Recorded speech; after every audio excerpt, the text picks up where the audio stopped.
What's up, everybody?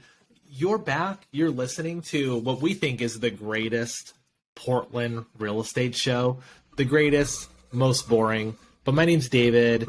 I'm here with Katie Henderson. We're with Hillshire Realty Group at EXP Realty. What we do on this podcast show, whatever we want to call it, we talk about what's happening in the market from our buyers and sellers perspectives that we're working with. If you're thinking about entering the market, we hope you'll find that super helpful. We also talk about what's going on with active, pending, sold listings. We're going to get into the data.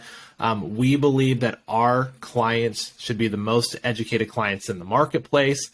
And the best way to make decisions is to truly know what's happening. Would you add anything to that, Katie, or was that a good intro? No, I think you summed it up nicely. So let's get into it. The market is interesting right now. There's really no other way to put it. Let's start with new listings. We're going to put some graphics up on the screen from time to time here. But if we look at the last 5 years, new listings that have come to the market year to date through February, we have the lowest number.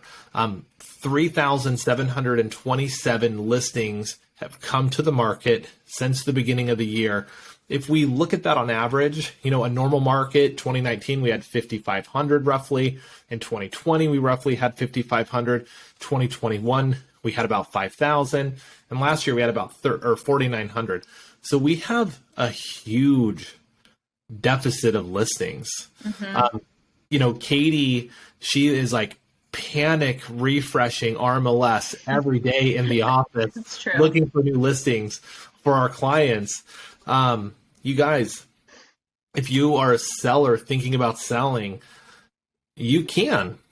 We're going to talk about where the buyer demand is, but we have a housing shortage. If you look at some of the content that we've been putting out for the last couple of months, we have a housing shortage. In fact, January and February both represent 31-year lows for new listings in the Portland metro area. We're going to have low sales volume. Excuse me, I'm getting over pneumonia. We're going to have low sales volume if people don't list their homes for sale. If you've been thinking about selling, moving out of state, something's happening, we'd love to talk to you and see how you might fare in today's market, because we do have a big shortage. Mm-hmm. Questions, comments? Did I miss anything on that, Katie?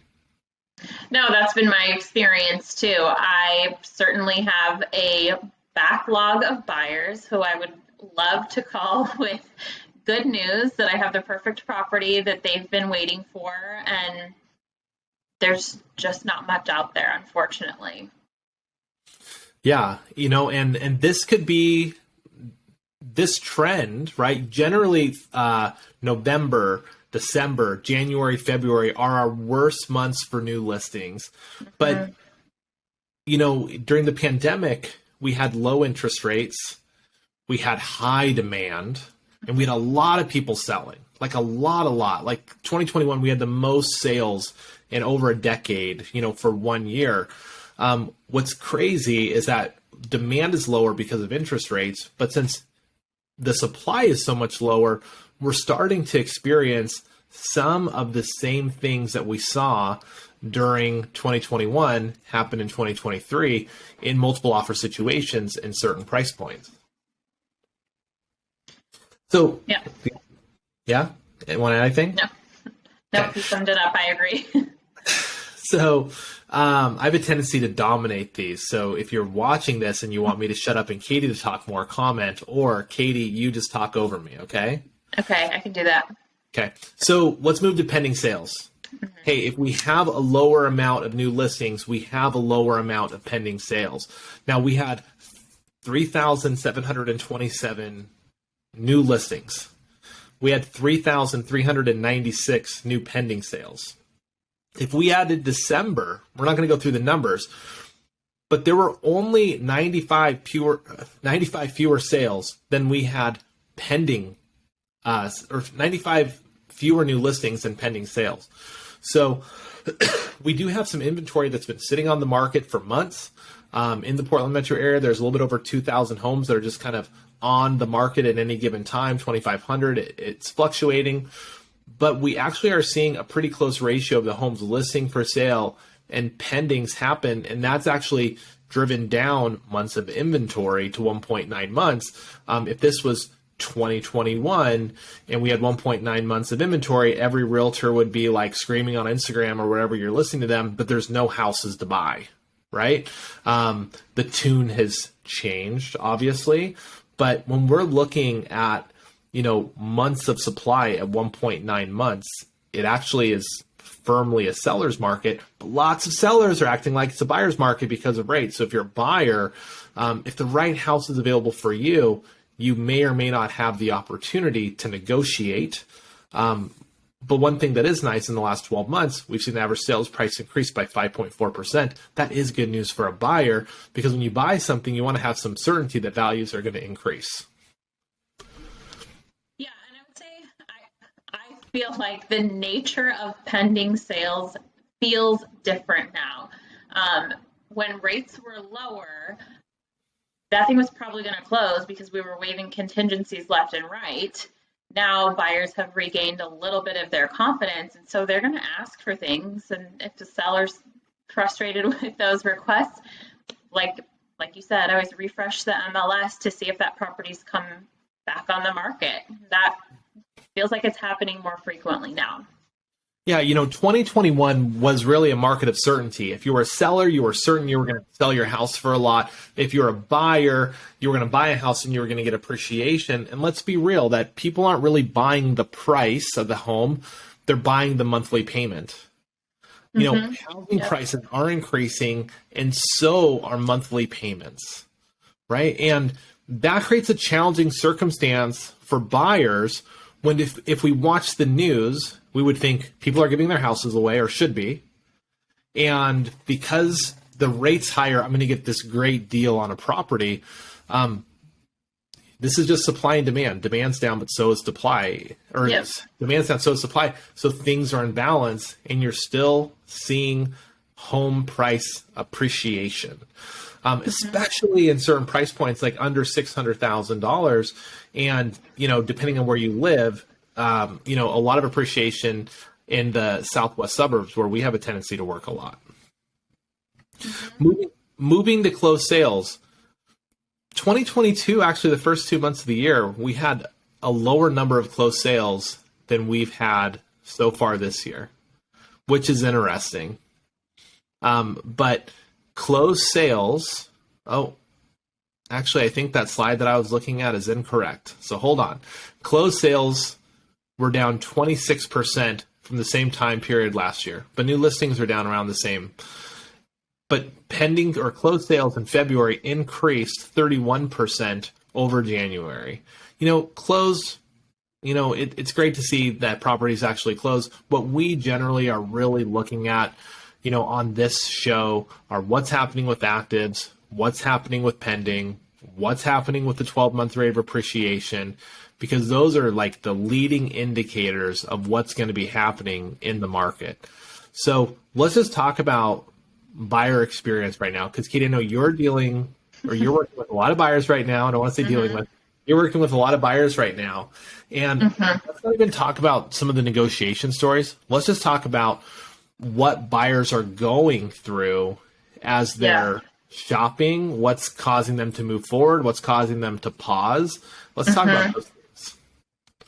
Yeah, so when rates were lower, I had what I called the driveway buyer pep talk. And it was like, as soon as we finished the showing, if I knew they liked the property, we were coming up with a game plan in the driveway because we needed to be ready to write that night. Now that urgency does not present itself. Buyers feel like they have the time to talk things over, to really make a decision, and maybe they'll come back and the property will be there next week. There's just not that urgency that there was when rates are lower. And that's interesting because that's not always the case. If you love a property, it may go pending and it may have received 5 or 6 offers. That's happening depending on the price point and the property type.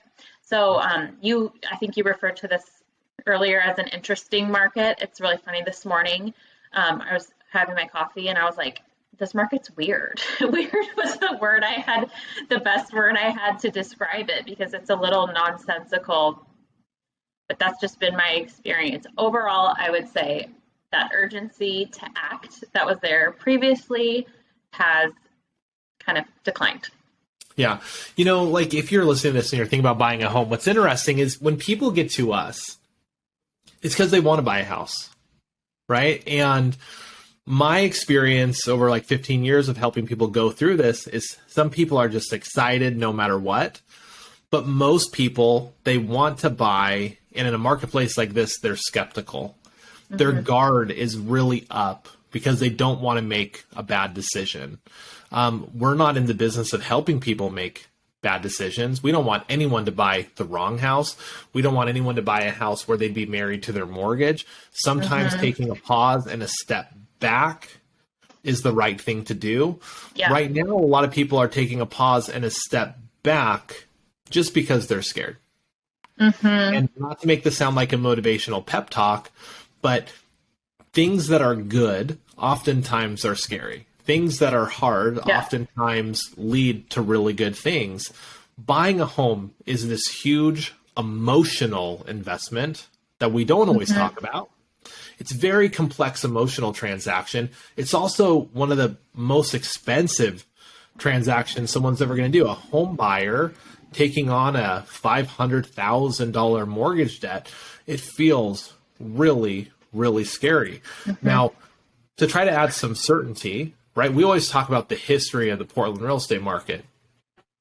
In the last 26 years, or in the last 30 years, there have been 26 years of appreciation. We had 4 years where home values declined. They all followed each other. They were all during the Great Recession, and they were all when we had a very bad mortgage market. We just had a bad mortgage market. We won't go, everyone knows the story. We don't need to talk about it. But if you Google the last 30 years, you Google the last 10 years, we've had some horrible things happen in our economy and in this world, and home values continue to increase. That should give you some amount of certainty. Most people, when they buy a home, they live there for 10 years. That should give you some amount of certainty because the average home price in Portland over the last 30 years has doubled every 12 and a half years on average. In the last 10 years, it doubled quicker than that. And just because things went up, it doesn't mean they need to come down. People go, what goes up must come down. But in housing, that isn't necessarily true. There's markets all over the country that don't come down. Generally, the volatile markets are the high-priced markets, and Portland has the cheapest real estate of any West Coast city. So if you're pausing because you're nervous, totally understand. If you're pausing because you're scared, get it. If the right house is out there for you, man, when you get into contract on that house, you have 10 days really to change your mind. I mean, you have inspections, there's all sorts of things. I'm not saying like if you hate the house, go buy it. But what I'm saying is there is a due diligence period. There is a time period to go, is this right for me? And most of the time, if you make an offer on that house and you get into contract, it is right for you, right? Unless you were in the 2021 market, maybe, where you're in the driveway, you're getting a pep talk, and you just feel like you need to buy because there's this fear of missing out. I'd much rather purchase a home where I have time to think and negotiate than no time to think and no negotiations. Yeah, and I think we've talked about this a lot before in this former market climate that we were in. Buyers just kind of needed like a warm body with Century Lock access almost, it felt like. And now I think it's so important to have a trusted advisor who's an expert in the market and who isn't trying to push you into a decision. I had first-time buyers the other day. I took them to like a property that could be really cool. But left and right, I was seeing things that were just going to cost a lot of money. And I just looked at them and I was like, look, come over here. Look at these windows. Look at these baseboards. I can promise you this is like the tip of the iceberg. Yeah. And if you're willing to take this on, maybe this is a good decision for you. But if you're not prepared to take on a project like this, perhaps we need to redirect. And they decided to push pause on their search, and that's okay. And we'll resume later when they're ready and have a clearer picture of what it is they're ready to take on. Yeah. The market changes really quickly, and there might not be a house for you today, and there's actually a house for you tomorrow. Yeah. And that's where it really makes sense just to be prepared to act. Because an offer without a pre-approval letter isn't really an offer, it's a wish, right? And if you like that property, there's a high likelihood someone else is going to like it too, especially if you're in a more affordable price point, which is the marketplace that's really moving in Portland right now. Now, let's take this to sellers. A lot of homes are selling quickly because there aren't a lot of homes. Yep. There's inventory, there's the amount of homes on the market, and then there's saleable inventory. Yep. There is such thing as a good house and a bad house, and there is such thing as a good location and a bad location, and price point dictates that. I have a friend who sells a lot of luxury real estate, and I saw him sell 2 properties over $3 million in less than 48 hours on both of them this week. Now, that's a price point that actually has been moving slower. And yet I've watched, my friend sell 3 really nice properties, very expensive, very quickly this year. We have been in tons of multiple offer situations with our clients in some of these more affordable price points, sub $600,000. We've had some homes sell in the first weekend. We've had some homes take a couple months. When we talk about the market, what they appreciating by 5.4%, it doesn't mean every home went up by 5.4%. Every neighborhood performs differently. Hey, by the way, all real estate agents aren't created equal. The National Association of Realtors says 80 to 87% of agents fail out in their first year, but 90% of this business turns over every 5 years. You could have hired someone who's a newer agent in the business that isn't going to be here, and they're not as equipped to guide you through a challenging market or a challenging negotiation, or when do you adjust your strategy, or where do you hold tight. One of the observations we've had for sellers is that many of them are taking their homes off the market prematurely because they believe they can't have success because they're judging the market by 2021 days on market and activity. That's just not the case. And some agents cannot advise you properly through that. So if you're a home seller and you're watching this, get multiple opinions. Even if you're thinking about just interviewing me, get another opinion. Right? Your schedule can accommodate a second opinion on what's most likely your most valuable asset. This is a very important sale, which is why we take this so seriously. We have a fiduciary interest, a legal obligation to get someone the most amount of money. That's our job, right? Yeah.